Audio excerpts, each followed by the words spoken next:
Hello guys, today's video is going to be on a very interesting topic and one of the best invention of science, and the topic is cryonics technology. Cryonics is a low temperature freezing, usually at minus 196 degrees Celsius, and storage of a human corpse or severed head with the speculative hope that resurrection may be possible in the future. Cryonics is regarded with skepticism within the mainstream scientific community. It is generally viewed as a pseudoscience and its practice has been characterized as quackery. Cryonics procedures can begin only after clinical death, and cryonics patients are legally dead. Cryonics procedures may begin within minutes of death and use cryoprotectants to prevent ice formation during cryopreservation. Now, you guys may be wondering what is cryopreservation. Cryopreservation is the process of cooling and storing cells, tissues, or organs at very low temperatures to maintain their viability. It is, however, not possible for a corpse to be reanimated after undergoing vitrification. Now, vitrification is a method in which not only cells but also the whole solution is solidified without the crystallization of ice. Vitrification is an ultra rapid method of cryopreservation whereby the embryo is transitioned from 37 to minus 196 degrees Celsius in less than 1 second, resulting in extremely fast rates of cooling. Vitrification causes damage to the brain, including its neural networks. The first corpse to be frozen was that of Dr. James Bedford in 1967.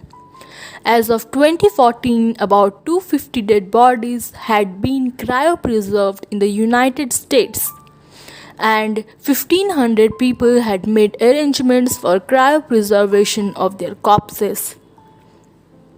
Economic reality means it is highly improbable that any cryonics corporation could continue in business long enough to take advantage of the claimed long-term benefits offered. Early attempts of cryonics preservations were performed in the 1960s and early 1970s, which ended in failure with companies going out of business and their stored corpses thawed and disposed of. It's about brains over bodies now. One business that offers cryonics called Alcor Life Extension Foundation in Arizona explains that a common misconception about cryonics is that it relies on the faith that technology will exist to revive an entire body in the future. However, cryonics is actually more about preserving the brain. It's the source. Now guys, we will know about the history of cryopreservation.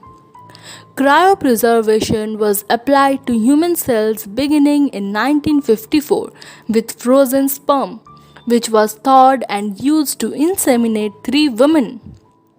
The freezing of humans was first scientifically proposed by Michigan professor Robert Ettinger when he wrote The Prospect of Immortality in 1962.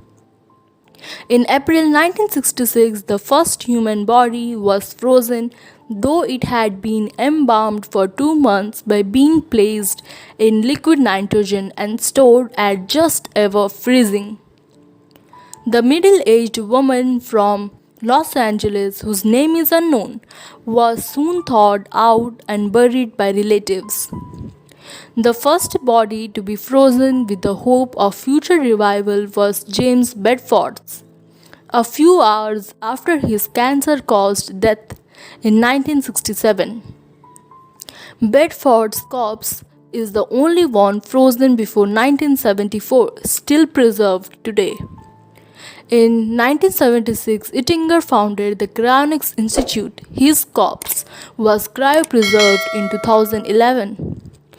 Robert Nelson, a former TV repairman with no scientific background, who led the Cryonics Society of California, was sued in 1981 for allowing 9 bodies to thaw and decompose in the 1970s.